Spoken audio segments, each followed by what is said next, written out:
Hello बच्चों, कैसे हैं आप। मैं अजय सिंह एक बार फिर से आपका स्वागत करता हूं हमारी आज की इस हिंदी माध्यम की कक्षा में।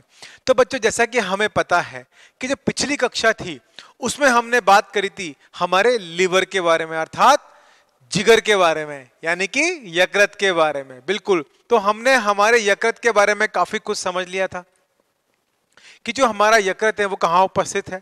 यह हमारे डायफ्राम के निचले हिस्से में उपस्थित होता है और एक प्रकार का एक प्रकार की मांसल संरचना होती है। ठीक है, इसमें किस तरह से ये दो भागों में विभाजित होता है जिसकी हमने चर्चा करी थी। एक होता है हमारा बायां लोब और दूसरा होता है हमारा दायां लोब। ठीक है, जो हमारा राइट लोब है यानी कि जो दायां लोब है वो क्या होता है, अत्यधिक बड़ा होता है अगर हम बात करें अपेक्षाकृत हमारे बाएं लोब्यूल के। ठीक है, तो इन दोनों जो दायां और बायां भाग है ये दो भागों में हमारा यकृत विभाजित होता है और इन दोनों भागों के बीच में जो इनको विभाजित करती है उसको हम क्या बोलते हैं, उसको बोलते हैं हम लिगामेंट। ठीक है ना, फैल्सिफॉर्म लिगामेंट बोलते हैं। यहां तक हमने देख लिया था। उसके बाद हमने चर्चा करी थी क्या, इसमें नीचे की तरफ एक स्ट्रक्चर होता है जो पीछे से घूमता हुआ आता है, जिसे हम क्या बोलते हैं, जिसे हम बोलते हैं गाल ब्लैडर यानी कि पित्ताशय। पित्ताशय क्या करता है, जो पित्तरस होता है उसका ये संरक्षण करता है। लेकिन पित्तरस बनता कहां से, पित्तरस का जो निर्माण होता है वह हमारे लीवर के द्वारा यानी कि यकृत के द्वारा ही होता है। ठीक है, जो हमारी जो पित्ताशय होती है, जो गॉल ब्लैडर होती है, उसमें सिर्फ पित्तरस का संरक्षण होता है। ठीक, तो यहां तक हमने चर्चा कर ली थी और हमने लीवर के डायग्राम यानी कि यकृत की संरचना को भी हमने समझ लिया था। आज हम बात करेंगे किसकी, यकृत की आंतरिक संरचना के बारे में। ठीक है बच्चों, सबसे पहले हम क्या करते हैं, हमारी हेडिंग नोट डाउन करते हैं। तो आज हम चर्चा करने वाले हैं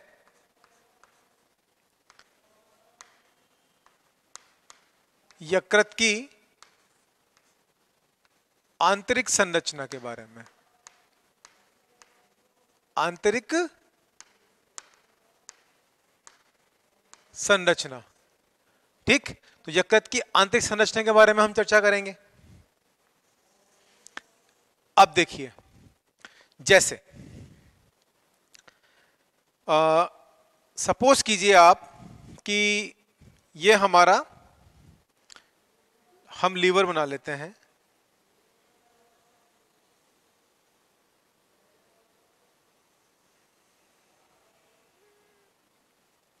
कुछ इस तरह से। ठीक है, ये हमारा लीवर हो गया। सिंपल डायग्राम बना रहे हैं हम किसका, यकृत का। ठीक, इसको हमने क्या किया, इसको हमने यहां से विभाजित किया यानी कि इसके अंदर ये हमारा राइट लोब हो गया, ये हमारा लेफ्ट लोब हो गया। इसी के अंदर हमें, अगर हम इसके सेक्शनल व्यू की बात करें आंतरिक संरचना की, तो इतना पोर्शन अगर हम लेंगे तो हमें देखने को क्या मिलता है, हमें इस हिस्से को अगर हम कट करते हैं तो हमें कुछ इस तरह की संरचना दिखाई देगी, जो ऊपर से तो क्या होगी, गोल होगी, लेकिन नीचे से ही कैसे दिखाई देगी, कुछ इस तरह से, साइड में से ये चपटी होगी इस तरह से। ठीक है, आ रही बात समझ में। अब देखिए इसमें क्या होगा, इसमें आपको कुछ स्ट्रक्चर्स नजर आएंगे। जो स्ट्रक्चर्स कैसे होंगे, हम कहते हैं कि हेक्सागोनल टाइप कह सकते हैं आप, कुछ इस तरह से। जो आपको इसमें स्ट्रक्चर दिखाई देंगे वो कुछ इस तरह से दिखाई देंगे। ये कंप्लीटली पूरे में, ये देखिए कुछ इस तरह से ये कवर अप किए हुए कुछ इस तरह से आपको स्ट्रक्चर इसमें दिखाई पड़ेंगे। ये देखिए,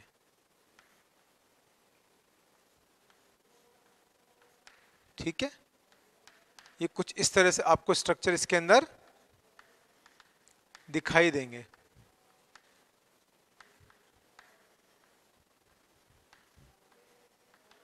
ठीक है, ये कंप्लीटली इस तरह से स्ट्रक्चर हम इसमें बना लेते हैं।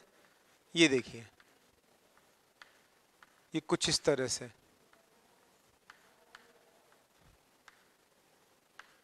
ये इस तरह से। ठीक है बच्चों, आई बात समझ में। ठीक है, तो ये क्या हो गया, एक तरह से किस तरह से होगा, हम इनको कह देंगे कि ये हो गया लोब्यूल। ठीक, कंप्लीट क्या हो गया, ये पोर्शन हो गया इंटरनल स्ट्रक्चर। अब अगर हम इस हेक्सागोनल पार्ट को, ठीक है, इस हेक्सागोनल पार्ट को हम अलग से अगर सिर्फ इस एक पोर्शन को हम अलग से बनाए तो वो किस तरह से बनेगा, तो इसका हम क्या करेंगे, अब एक विस्तृत रूप यानी कि एक बड़ा रूप हम इसमें देख लेते हैं। ठीक, चलिए तो हम क्या करेंगे,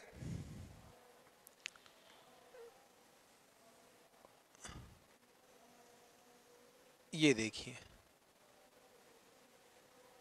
कुछ इस तरह से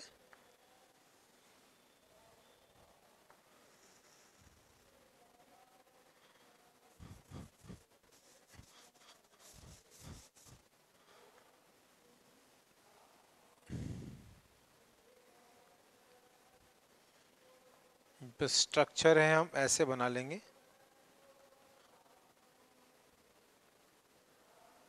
ये देखिए, ठीक है, ये कुछ इस तरह से बन गया। अब सबसे पहले क्या है, देखिए सबसे पहले क्या हम बनाते हैं, इसके अंदर जो बीच का स्पेस है,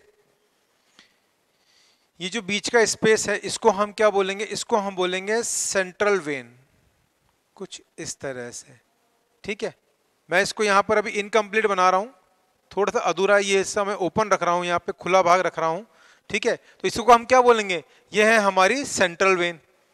ठीक, चलिए अब इसमें यहीं पर नीचे की तरफ, ठीक है ना, इस पहले पार्ट में यानी कि इस कॉर्नर पे, इस कॉर्नर पे, इस कॉर्नर पे, इस कॉर्नर पर, इस कॉर्नर पे और इस कॉर्नर पे, यानी कि 6 के 6 भागों पर आपको क्या होगा, आपको 3 तरह की जो है यहां पर आपको वेन्स दिखाई देंगी, या हम कहते हैं कि एक डक्ट भी दिखाई देगी। ठीक, तो किस तरह की होती हैं, यहां पर सबसे पहले हम बात करें तो देखिए कुछ इस तरह से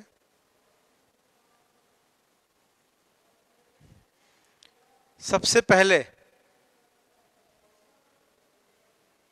आपकी एक वेन ये होगी, फिर इसी के साथ में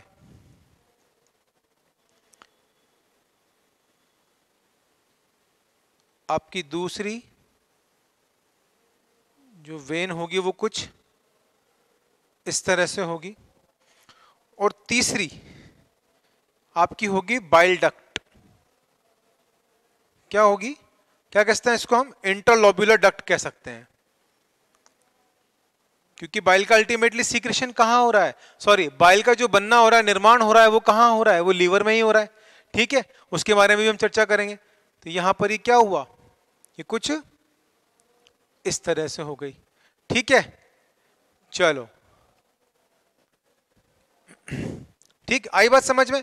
और ये क्या हो गया, ये हमारा सेंट्रल वेन का हिस्सा हो गया। ठीक, यहां पे हमने क्या देखा, देखो ये यकृत था हमारा, यकृत से हमने क्या किया, हमने यहां पे इस पे एक पीस लिया जो कैसा था, गोल था और चपटा था, तो ये हेक्सागोनल शेप हो गया। ठीक, अब इसमें ये 3 तरह की जो वेन निकल रही हैं, ये क्या करेगी, ये वाली जो वेन है इसकी, इसको हम बोलते हैं ब्रांच ऑफ हिपेटिक आर्टरी। तो ये क्या करेगी, ये हिपेटिक आर्टरी, मेन आर्टरी, ये क्या करेगी, ब्लड की सप्लाई लेके जाएगी।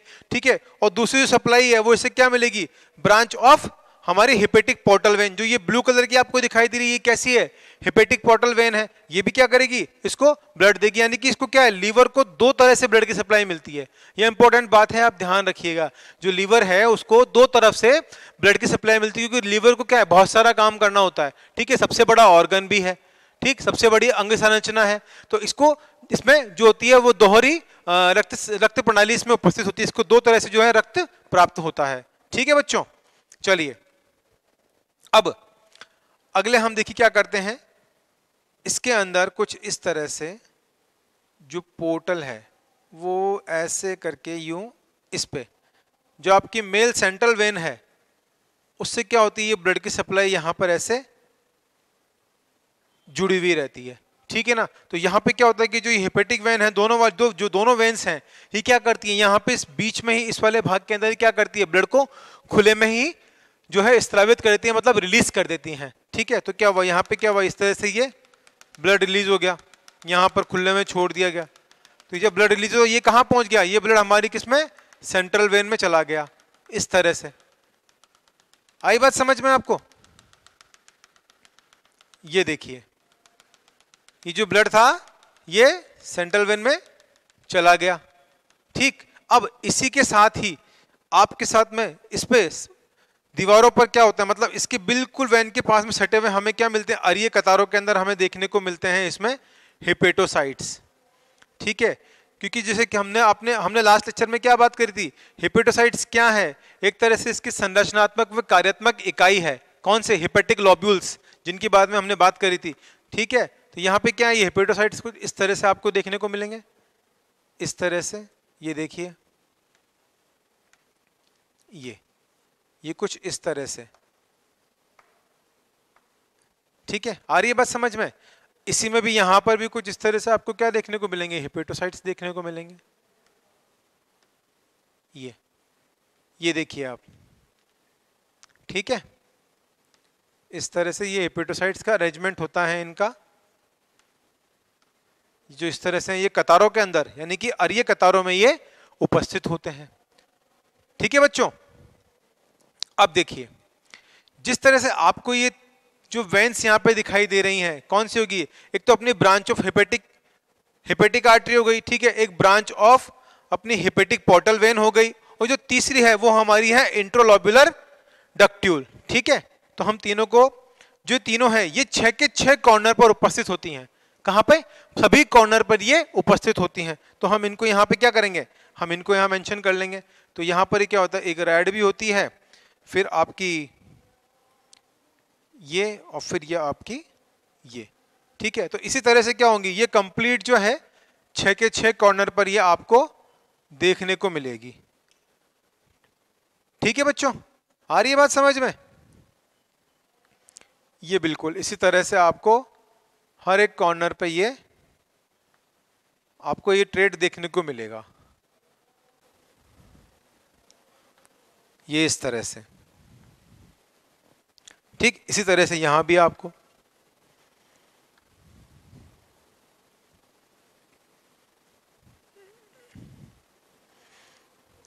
ये। ठीक है, तो ये जो आपको ट्रेड देखने को मिल रहा है चारों तरफ से, ये 6 की 6 तरफ। ठीक है, तो इस ट्रेड को हम क्या बोलेंगे, ये जो हमारा ट्रेड है यहाँ पे तीनों पे ही हमने बात क्या करी कि इसमें हमें चारों तरफ सप्लाई है, यानी कि 6 के 6 कॉर्नर पे यहाँ सप्लाई उपस्थित है।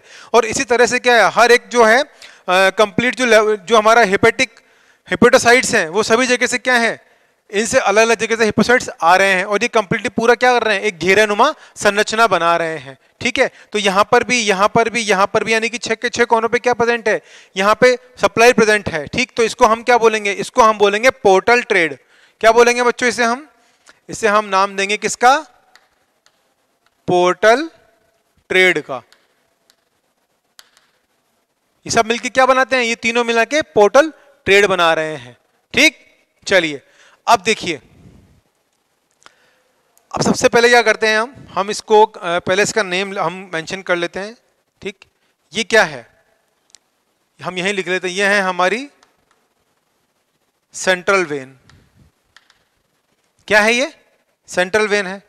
चलिए हम इसको बाहर मेंशन कर लेते हैं, यहां नहीं करके, आपको कंफ्यूजन होगा।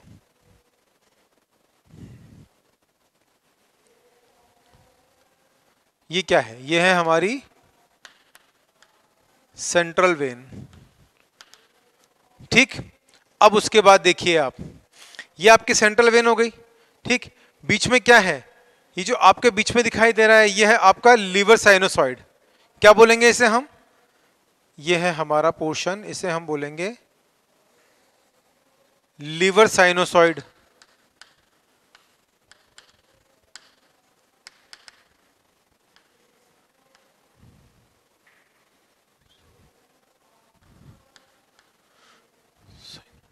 ठीक है, ये हो गया हमारा लीवर साइनोसॉइड। ठीक, उसके बाद हम बात करेंगे किसकी, ये जो हमारा लीवर साइनोसॉइड है, ठीक है, ये किससे कवर्ड है, ये किससे लाइंड है। अगर हम इसमें लिखें तो हम लिख सकते हैं it is lined by endothelium.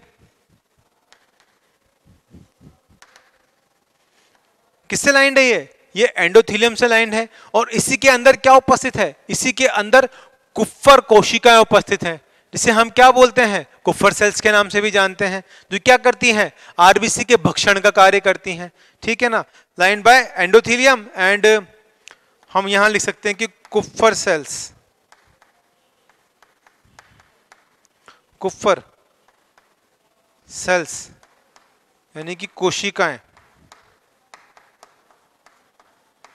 उपस्थित होती हैं जो कि आरबीसी का भक्षण करती हैं।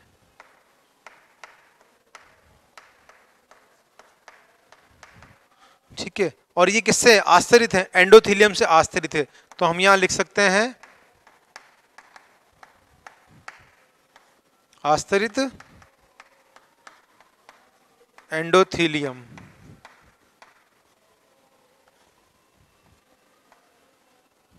ठीक, किससे आश्रित है? ये एंडोथेलियम से आश्रित है। आई बात समझ में? अब देखिए क्या हो रहा है यहां पर। जो आपको ये क्या है, ये दोनों हैं हमारे हिपेटोसाइट्स। ठीक है, तो यहां पर हम मेंशन कर देते हैं ये क्या है, ये हैं हमारे हिपेटोसाइट्स।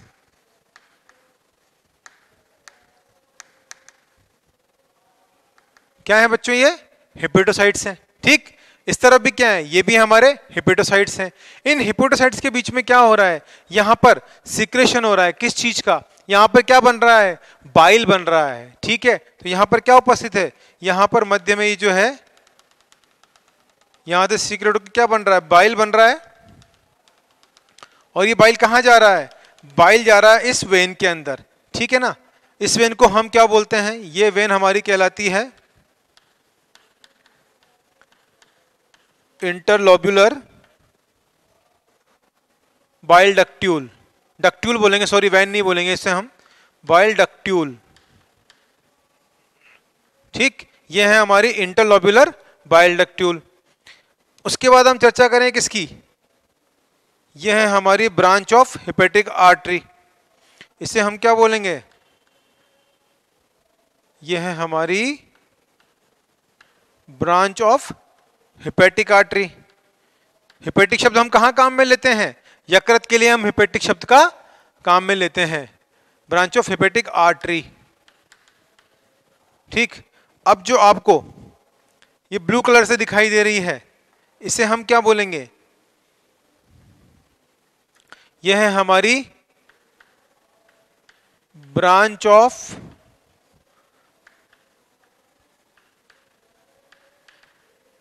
Hepatic when.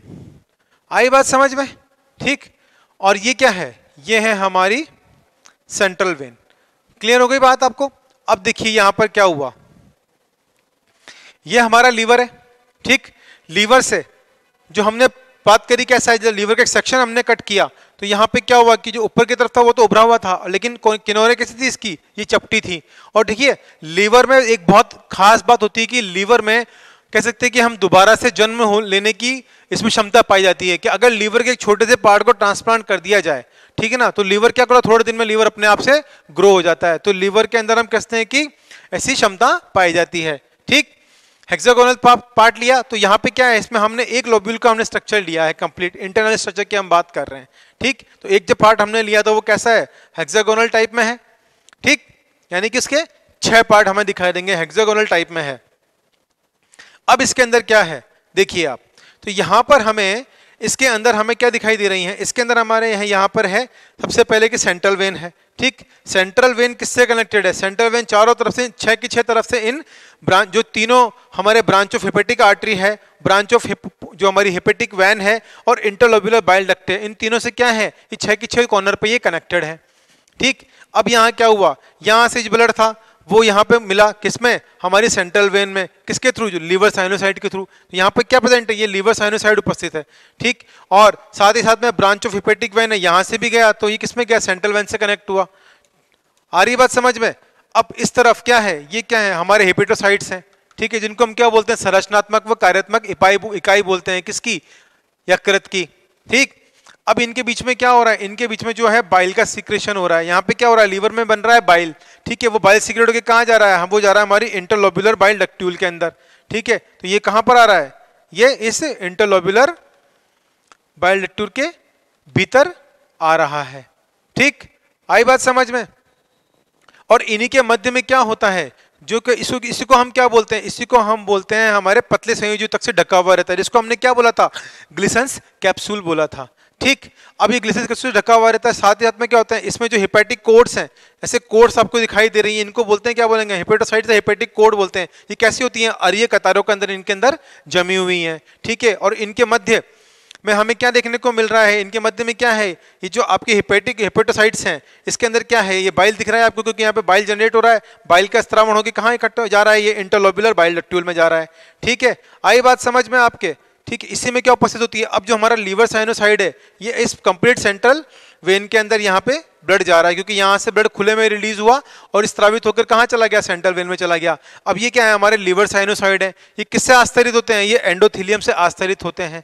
ठीक, और इसी के अंदर क्या पाई जाती है, हमारी कुप्फर सेल्स पाई जाती हैं, जिनको हम क्या बोलते हैं, हम उन्हें कुप्फर कोशिकाएं भी कहते हैं। ये क्या करती है, आरबीसी का भक्षण करती हैं। ठीक है, आई बात समझ में आपको, क्या हो रहा है यहाँ पे, आरबीसी का भक्षण हो रहा है। क्योंकि जबकि क्या होता है कि जब भी आरबीसी का जब लाइफ स्पैन कंप्लीट होता है ना, है ना, तो वैसे तो क्या कहा था हमने, स्प्लीन के अंदर जाते हैं, इसको क्या बोलते हैं, ग्रेवयार्ड बोलते हैं ना हम। आरबीसी का ग्रेवयार्ड किसको बोलते हैं, हम स्प्लीन को बोलते हैं, याद है हमने पढ़ा था। बिल्कुल बिल्कुल सही है आपका। ठीक है ना, तो यहाँ पे क्या है, कुप्फर सेल उपस्थिति क्या कर रही है, आरबीसी का भक्षण कर रही है। आई बात समझ में। ठीक, और यहाँ पे क्या होती है, जो कंप्लीटली संरचना कैसी होती है, ये पॉलीगोनल संरचना होती है। कैसी होती है, पॉलीगोनल संरचना होती है, तथा ये किससे ढके हुए रहते हैं, ये संयोजी ऊतक से ढके हुए रहते हैं, जिसको हम क्या बोलते हैं, व्हाइट फाइब्रस कनेक्टिव टिश्यू बोलते हैं। ठीक बच्चों, आई बात समझ में। चलिए, तो आप यहाँ जो लीवर की आंतरिक संरचना है उसके बारे में हमने चर्चा करी, तो आप इसको यहाँ पे नोट डाउन कीजिए, फिर आगे हम इसके पॉइंट्स को कवर अप करते हैं, उसके बारे में हम चर्चा करते हैं। आपने डायग्राम देख लिया, चलिए अब हम क्या करते हैं, इसके एक एक पॉइंट को डिस्कस कर लेते हैं। ठीक, चलिए सबसे पहले हम क्या देखते हैं कि जो हमारे यकृत की आंतरिक संरचना है वो कैसी है, पॉलीगोनल है। ठीक है, तो हम क्या लिखते हैं, इसकी आंतरिक संरचना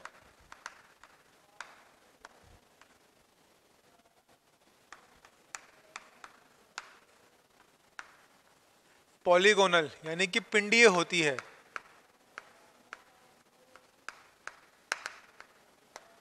पिंडी संरचना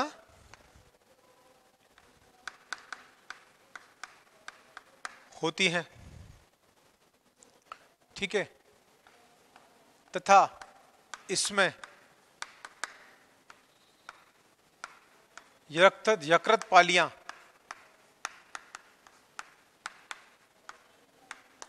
पाई जाती हैं, जिसे हम क्या बोलते हैं, हेपेटिक लोब्यूल कहते हैं, जिसे हम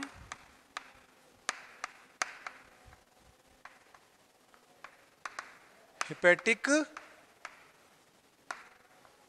लोब्यूल कहते हैं। ठीक, चलिए, तो यहां पे क्या है, डायग्राम में क्या है, हेपेटिक लोब्यूल प्रेजेंट है। चलिए, इसी कारण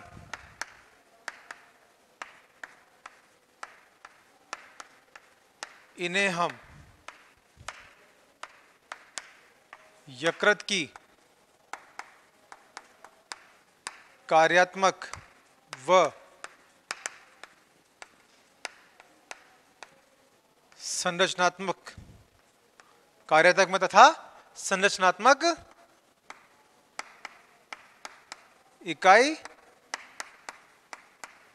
कहते हैं। ठीक है, देखिए डायग्राम की तरफ चलते हैं। डायग्राम की तरफ क्या है कि हम इसको क्या बोल रहे हैं, यह संरचनात्मक व क्रियात्मक इकाई है। ठीक है ना, और ये क्या होती हैं कि इनमें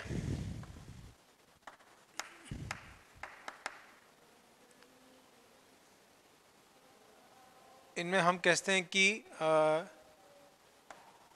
कुछ कॉर्ड उपस्थित होती हैं। ठीक है, सेंटर वेन के साथ में क्या थी, कॉर्ड थी, जिसे हम क्या बोलते हैं,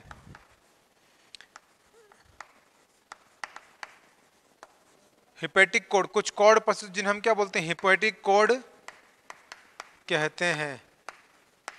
यह अरीय कतारों में, कैसी हैं ये? अरीय कतारों में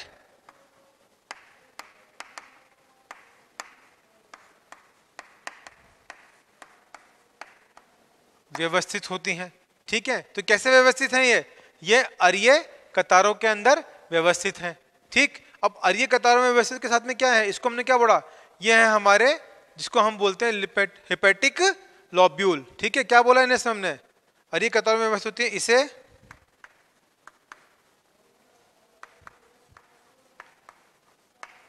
हिपैटिक लॉब्यूल कहते हैं। आई बात समझ में? अब देखिए यहां पर क्या है, ये हमारे हिपैटिक लॉब्यूल कनेक्ट है। ठीक, और इसी को हम जो हिपैटिक कॉर्ड है, इसी को हम क्या बोलते हैं, जो सॉरी इसे हम किस नाम से जानते हैं, जो हमारे लीवर साइनोसॉइड्स हैं। ठीक है, यहां से क्या है, ये ब्लड कहां जा रहा है, हमारी सेंट्रल वेन के अंदर जा रहा है। ठीक, चलिए अब ये जो हमारे हम कहेंगे कि जो पिंडित संरचना है, इसको हम क्या बोलते हैं, ये हमारी ग्लिसन्स कैप्सूल्स भी कहलाती है, जैसा कि हमने लास्ट क्लास में चर्चा कर ली थी और अभी भी हमने डायग्राम में इसके बारे में चर्चा कर ली है। ठीक है, जो हिपैटिक कॉर्ड के जो मध्य में जो खाली वाली जगह है, ठीक, जो हमारी हिपैटिक कॉर्ड है उसके मध्य में जो खाली वाली जगह है, इस खाली जगह को हम क्या बोलते हैं, ये जो खाली जगह दिखाई दे रही है ये है ना, इस खाली जगह को हमने क्या बोला, लिवर साइनोसाइड बोला। ठीक है ना, क्या बोला, लिवर साइनोसाइड। तो हम क्या लिख सकते हैं कि हिपैटिक कॉर्ड के मध्य के स्थान को, यानी कि हम इसे कह सकते हैं मध्य के स्थान, यानी कि यकृत रक्त पात्र।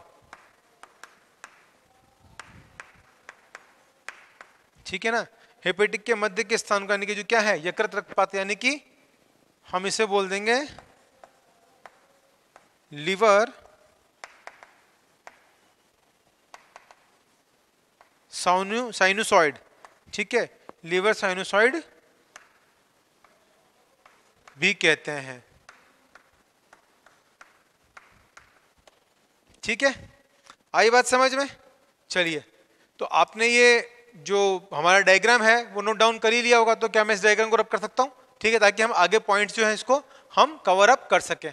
ठीक है बच्चों, तो ये डायग्राम मैं रब कर देता हूं, ये आपने नोट डाउन कर ही लिया है। चलिए चलिए ठीक है, अब हम किसकी बात कर लेंगे बच्चों, अब हम यहां पर बात करेंगे हमारे अगले पॉइंट्स के बारे में।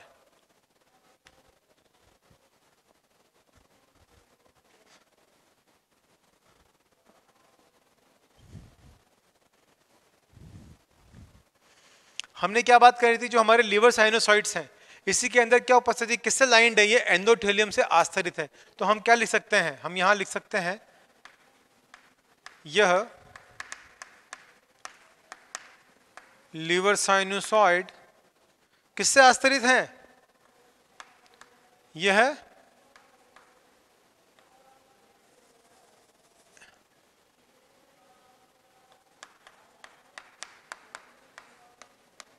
एंडोथीलियम से आस्तरित है। ठीक है, नेक्स्ट पॉइंट की हम चर्चा करें, इनमें हमें भक्षण कोशिकाएं मिलती हैं,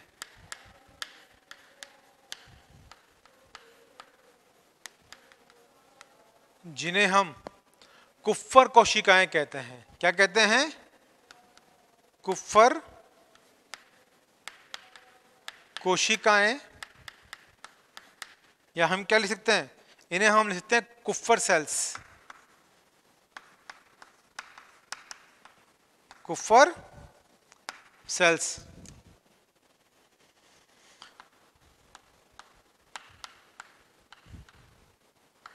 ठीक है, ये कोशिका क्या करती हैं, ये आरबीसी का भक्षण का कार्य करती हैं। ठीक है, तो इसके कार्य के बारे में हम चर्चा करें तो ये क्या करेगी, यह आरबीसी के भक्षण का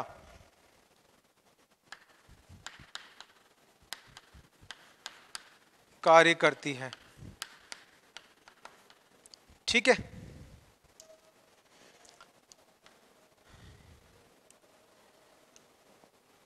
यहीं पर हमें इन्हीं संरचनाओं में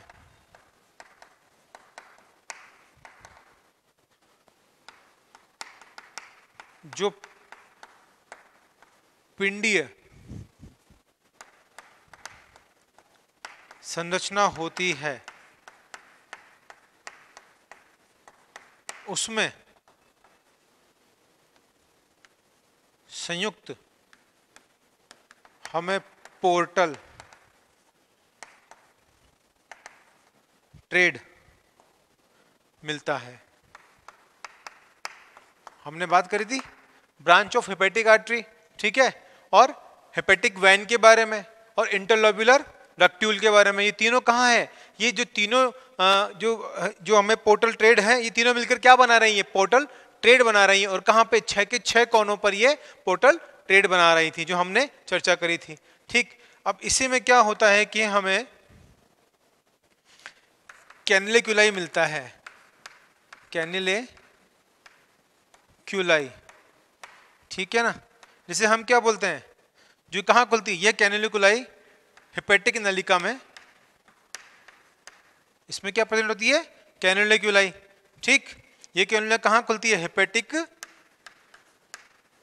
नलिका में जाकर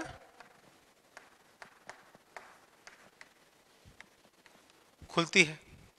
ठीक, तो यहां पर क्या देख लिया, यहां पर हमने कंप्लीटली यकृत की जो थी आंतरिक संरचना के बारे में चर्चा कर ली। ठीक है बच्चों, तो अब हम किसकी बात करेंगे, अब हम यहां पर बात करेंगे हमारे यकृत के कार्य के बारे में। ठीक है, तब तक आप इसको यहां पर नोट डाउन कीजिए।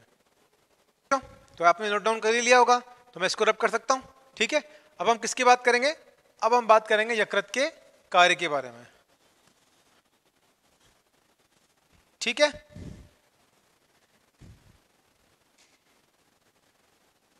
चलिए हम इसको पूरा ही रब कर लेते हैं।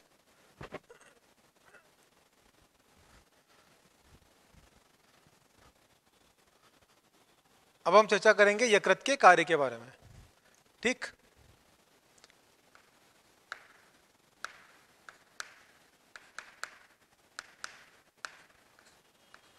ठीक है, देखिए सबसे पहले हम बात करें, सबसे पहला कार्य क्या होगा यकृत का, वो होगा कि बाइल रक्त का निर्माण यानी कि पित्त का संश्लेषण करना। ठीक है, यानी कि हम बात करेंगे किसके बारे में, हम बात करेंगे बाइल के बारे में, पित्त। ठीक है, यकृत क्या करता है, पित्त का निर्माण।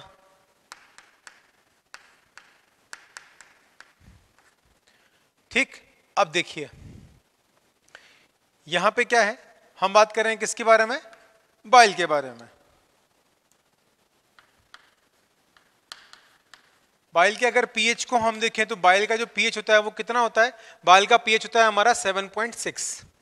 कितना होता है ये, बाइल का पीएच होता है हमारा 7.6। ठीक है, अब देखिए बाइल दो तरह का कंपोनेंट होता है। अगर हम बाइल के कंपोनेंट की बात करें तो इसमें क्या होता है, वाटर, और प्लस इसके अंदर होता है सॉलिड। ठीक है, आई बात समझ में, बाइल क्या है, दो कंपोनेंट है इसमें, वाटर है और ये सॉलिड पार्ट में है। अब अगर हम सॉलिड पार्ट की बात करें, ठीक है, तो सॉलिड भी क्या है, दो तरह से विभाजित है। कौन कौन सा, एक हमारा इनऑर्गेनिक और ऑर्गेनिक, यानी कि कार्बनिक व अकार्बनिक। ठीक, तो इसको हम क्या लिखेंगे, ये हो गया हमारा इनऑर्गेनिक, ठीक है, अकार्बनिक। ठीक, दूसरा हो गया हमारा ऑर्गेनिक, इसे हम क्या बोलेंगे, कार्बनिक। आई बात समझ में, चलिए अब इनऑर्गेनिक में हमारा कौन सा हो गया, बाइकार्बोनेट आयन हो गया HCO3 माइनस, ठीक है। और अगर ऑर्गेनिक में हम बात करें तो ऑर्गेनिक में हमारे पास दो हो गए, कौन कौन सा, एक तो हो गया हमारा साल्ट्स, ठीक है, और दूसरा बात कर रहे हैं, दूसरा तो हो गया हमारा पिगमेंट। कौन सा हो गया, पिगमेंट्स हो गया, ठीक।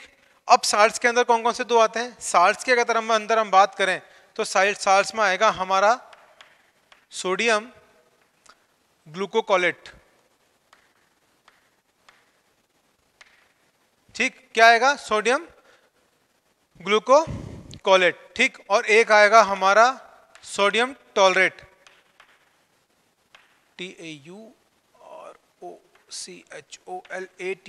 ठीक है, सोडियम टॉलरेट, ठीक, सोडियम ग्लूकोनेट और सोडियम टाइकोलेट। ये आपको विजिबल है, दिख रहा है, ठीक है, चलिए, ठीक है। तो यहाँ पे क्या है, साइड्स में दो चीज आ गई, सोडियम ग्लूकोनेट आ गया और सोडियम टाइकोलेट आ गया, ठीक। अब अगर इसमें हम बात करें आगे तो ये क्या करते हैं, ये इमल्सिफिकेशन करते हैं, किसका, ये क्या कर रहे हैं, इमल्सिफिकेशन ऑफ बाइल, ठीक है। तो ये क्या कर रहे हैं, बाइल का इमल्सिफिकेशन कर रहे हैं। और अगर हम पिगमेंट्स की बात करें तो पिगमेंट्स में हमारे दो कंपोनेंट आ जाते हैं, कौन कौन से, एक आ गया हमारा बिलीरुबिन, ठीक, और एक आ गया हमारा बिलीवर्डिन, ठीक। ये दोनों क्या है, ये एक्सक्रीटरी सब्सटेंसेस है, ये क्या है, एक्सक्रीटरी सब्सटेंसेस है। क्या बोलेंगे हम इनको, एक्सक्रीटरी सब्सटेंसेस ऑफ लिवर, ठीक। आई बात समझ में। तो यहां पे क्या देखा हमने, ये क्या कर रहा है, बाइल का संश्लेषण कर रहा है, बाइल का निर्माण कर रहा है। बाइल का पीएच कितना है, यहाँ पे 7.6 है, दो भागों में विभाजित है, वाटर प्लस सॉलिड, ठीक है। सॉलिड पार्ट भी इनऑर्गेनिक यानी कि अकार्बनिक और कार्बनिक है।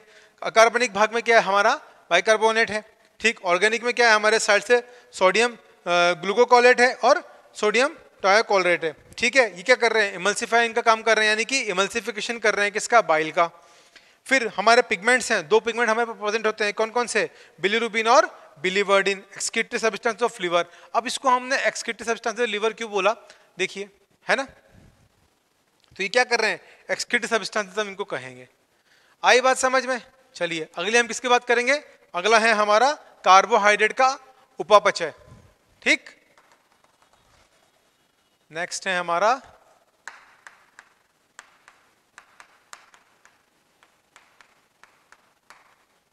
कार्बोहाइड्रेट का उपापचय, ठीक। क्या करेगा, तो ये कार्बोहाइड्रेट का उपापचय करेगा, किस तरह से, देखिए। फर्स्ट हम बात करते हैं किसकी, ग्लूकोजेनेसिस की,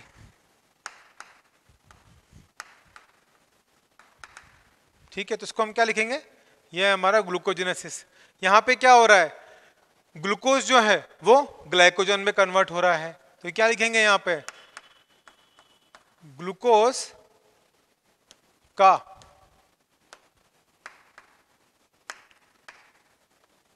ग्लाइकोजन में बदलना, यह क्रिया ग्लूकोजेनेसिस कहलाती है। क्या कहलाती है, ग्लूकोजेनेसिस कहलाती है। आई बात समझ में, ठीक है। नेक्स्ट हम किसकी बात करेंगे, अगली हम बात करेंगे ग्लाइकोजेनेसिस की,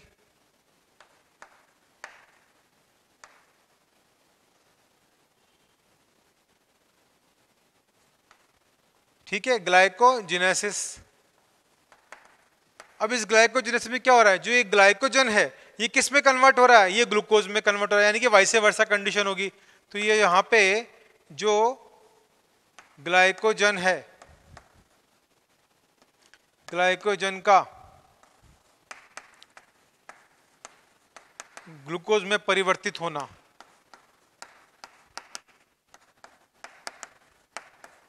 ये क्या कहलाएगा, हमारा ग्लाइकोजेनेसिस कहलाएगा। आई बात समझ में। चलिए ठीक है, अगली हम बात करते हैं किसकी, थर्ड है हमारा ग्लूकेनोजेनेसिस। ठीक है, देखिए हम कार्बोहाइड्रेट की बात कर रहे हैं। ठीक है, तो कार्बोहाइड्रेट में हमारे दो हो गए, पहला हो गया हमारा ग्लूकोजेनेसिस। ठीक है, जिसमें ग्लूकोज का क्या हो रहा है, ग्लाइकोजन में कन्वर्शन हो रहा है। और दूसरा है हमारा ग्लाइकोजेनेसिस, जिसमें क्या हो रहा है, ग्लाइकोजन का जो कन्वर्जन है वो ग्लूकोज में हो रहा है। अब जो हमारा हम बात करेंगे ग्लूकेनोजेनेसिस। ठीक है ना, ग्लूकोनोजेनेसिस।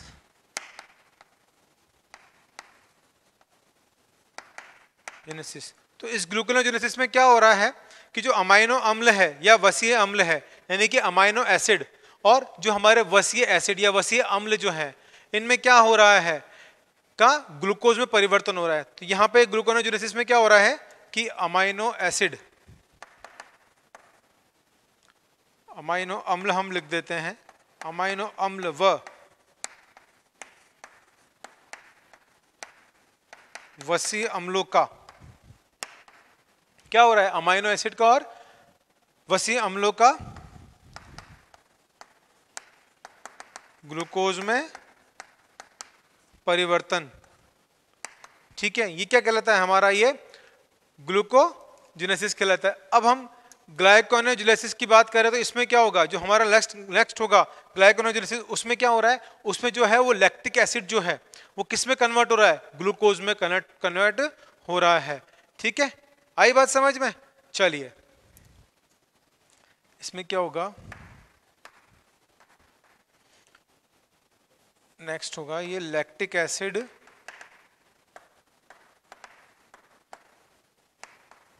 कन्वर्ट, यानी कि परिवर्तित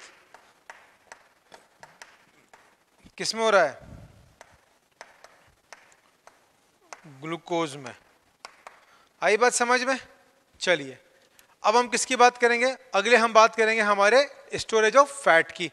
ठीक, चलिए तो नेक्स्ट हमारा कौन सा हो गया, थर्ड होगा हमारा स्टोरेज ऑफ फैट। यानी कि यहां पे क्या है, लीवर क्या करता है, फैट का भी स्टोरेज करता है। यहाँ पे पित्त का के साथ साथ में क्या होता है, जो फैट होता है, हमारे जो लिपिड्स होते हैं, उनका भी यहाँ पर स्टोरेज होता है।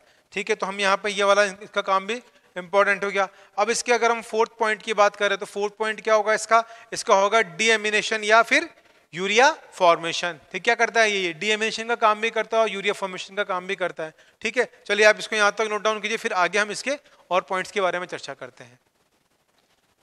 ठीक है बच्चों, ये आपने नोट डाउन कर दिया। ठीक है, चलिए मैं इसको रब कर देता हूं। अब हम किसकी बात करेंगे, डीएमिनेशन या यूरिया फॉर्मेशन, यानी कि यूरिया के निर्माण के बारे में हम चर्चा करेंगे। चलिए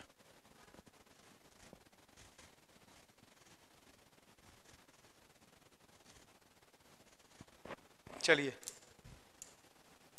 अब देखिए हम बात कर रहे हैं किसके,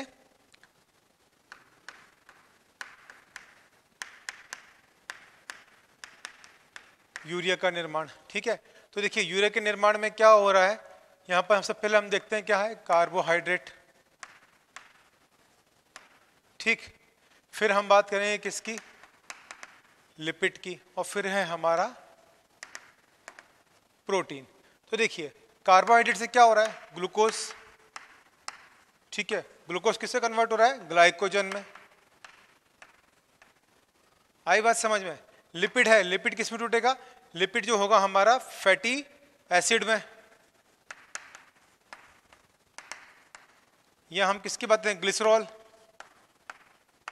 ठीक, अभी जो फैटी एसिड ग्लिसरॉल है ये किस में कन्वर्ट होगा, फैट में। ठीक है, प्रोटीन किस में टूटेगा, अमाइनो एसिड में। ठीक है, लेकिन जब फर्दर अमाइनो एसिड बनेगा तो उस कंडीशन में क्या होगा कि यहां पर जो है लीवर के अंदर अमाइनो एसिड का क्या है, पृथक्करण नहीं हो पाएगा। तो इसके पृथक्करण करने के लिए हमें क्या करना पड़ता है, इसका पृथक्करण कहाँ होता है, इसका पृथक्करण लीवर में ना होकर क्या होता है, इसके अंदर ऑर्निथिन साइकिल होती है। किसके अंदर, ऑर्निथिन साइकिल में। तो यहां पर हम कहते हैं कि जो अमाइनो एसिड यानी कि जो अमोनिया ग्रुप है, अमोनिया ग्रुप का पृथक्करण जो है, वह पृथक्करण जो है वह यूरिया साइकिल में, या जिसे हम क्या बोलते हैं, ऑर्निथिन, साइकिल में होता है।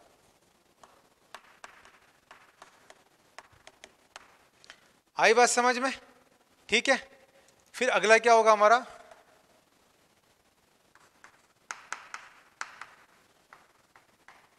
Destruction of RBC. ठीक है, तो डिस्ट्रक्शन ऑफ आरबीसी में क्या हो रहा है कि यहां पर जो है आरबीसी का जो निर्माण हो रहा है, ठीक है, आरबीसी क्या होता है, जब जब जब जब मतलब आरबीसी का हम कहते हैं कि जब आरबीसी का लाइफ स्पैन कंप्लीट हो जाता है, तो उस कंडीशन में क्या होता है, जब आरबीसी का लाइफ स्पैन कंप्लीट हो गया तो उसमें क्या होता है कि दो पार्ट होते हैं आरबीसी के, क्या, हीम प्लस ग्लोबिन।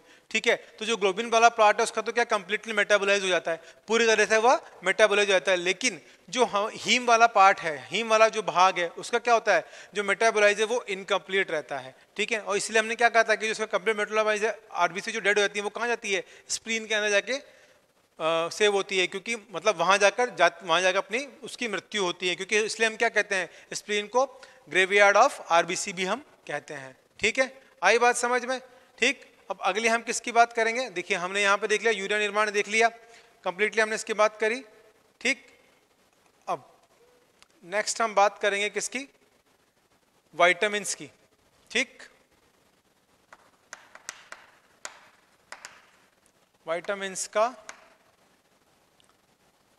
तो विटामिन्स में क्या है, जो ए, डी, ई, के और विटामिन B12 होते हैं, ठीक है ना, इन सभी का क्या होता है, जो हम कह सकते हैं कि जो इनका जो पाचन है वो कहाँ पे होता है, वो लीवर वाले पार्ट में ही होता है, लीवर वाले पार्ट में ही होता है, क्योंकि ए, डी, ई, के और विटामिन B12 है। ठीक है, ये कैसे हैं, ये हमारे जो है फैट सोल्यूबल विटामिन होते हैं। ठीक, आई बात समझ में? चलिए, तो बच्चों आज की डिटेल में क्या हुआ कि आज हमने कंप्लीटली जो है लीवर के कार्य के बारे में समझ लिया, साथ ही साथ हमने लीवर की आंतरिक संरचना को भी समझ लिया। अब इसके बाद हम क्या किसकी चर्चा करेंगे, इसके बाद हम बात करेंगे हमारे पेनक्रियाज वाले भाग की। ठीक है, आई बात समझ में? तो हम चर्चा किसकी करेंगे, हमारे अगले लेक्चर में पेनक्रियाज वाले भाग की। तो आशा करता हूं कि आज के लेक्चर में, आज की जो कक्षा रही है उसमें आपको यकृत की आंतरिक संरचना के बारे में पूरी तरह समझ में आया होगा। तो बच्चों आज के लिए बस इतना ही, धन्यवाद।